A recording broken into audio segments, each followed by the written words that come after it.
অনৈতিক সুবিধা দেওয়ার অভিযোগে সাদিক এগ্রোর কেরানীগঞ্জে একটি কেন্দ্রে এই মুহূর্তে অভিযান চালাচ্ছে দুদক। ঘটনাস্থল থেকে সরাসরি যোগ দিচ্ছেন শফিকুল ইসলাম সবুজ। অভিযানে কি কি তথ্য প্রমাণ পেয়েছে দুদক? দুদক মূলত যে বিষয়গুলো এই অভিযানে খুঁজছে সেই বিষয়গুলো হচ্ছে 2016 সাল থেকে কিন্তু বাংলাদেশে ব্রাহ্মা জাতের সব ধরনের গরু আমদানি, প্রজনন, উৎপাদন সব ধরনের কার্যক্রম বন্ধ রয়েছে।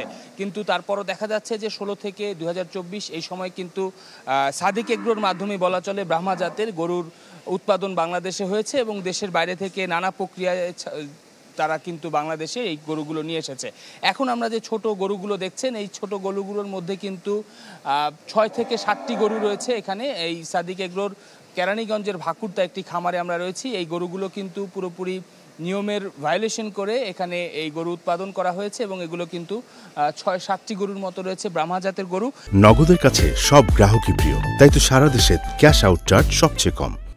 এবং এই কেন্দ্রে কিন্তু আরেকটি বিষয়, অর্থাৎ যেই ছাগল কাণ্ডের কারণে, অর্থাৎ যেই ছাগলের কারণে এত জনের সাম্রাজ্য ভেঙে গেছে, দুমড়ে মুচড়ে গেছে, এনবিআরের সাবেক সদস্য মতিউর রহমান সহ অনেকের নাম কিন্তু এরই মধ্যে আসতে শুরু করেছে। সেই 15 লাখ টাকা দাম চাওয়া সেই ছাগলটিও কিন্তু আমরা দেখছি যে এই কেরানীগঞ্জের ভাকুরতার এই যে সাদিক এগ্রোর খামার রয়েছে এখানে রাখা হয়েছে এবং এই ছাগলটিকেই ঘিরেই কিন্তু এই আলোচনার সূত্রপাত এবং তারপর থেকেই কিন্তু অর্থাৎ সবার চোখের সামনে কিন্তু ব্রাহ্মা জাতের এই গরু বাংলাদেশে উৎপাদন, বিক্রি, বিজ্ঞাপন সব কিছুই চলতো।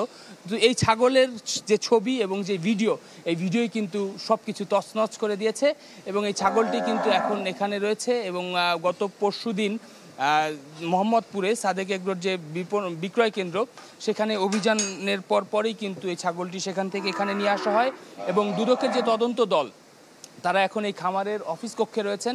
সে অফিস কক্ষে তাদের যে বই রয়েছে, অর্থাৎ রসিদ বই রয়েছে, সে বইয়ের মাধ্যমে তারা যাচাই বাছাই করছেন যে ঠিক কয়টি গরু এখানে রয়েছে, এর মধ্যে কোন গরু কি জাতের। কিছুক্ষণ পরে তাদের সেই কার্যক্রম শেষ হওয়ার পরে হয়তো গণমাধ্যমের সামনে তারা স্পষ্ট করবেন ঠিক এই মুহূর্তে সাদিক এগ্রোর কেরানীগঞ্জের ভাকুরতার এই খামারে নিষিদ্ধ ব্রাহ্মা জাতের কয়টি গরু রয়েছে। সবুজ, আপনাকে ধন্যবাদ। দর্শক, সাদিক এগ্রোর কেরানীগঞ্জের একটি কেন্দ্রে এই মুহূর্তে অভিযান চলছে। ঘটনাস্থল থেকে সরাসরি আমাদেরকে জানাচ্ছিলেন শফিকুল ইসলাম সবুজ।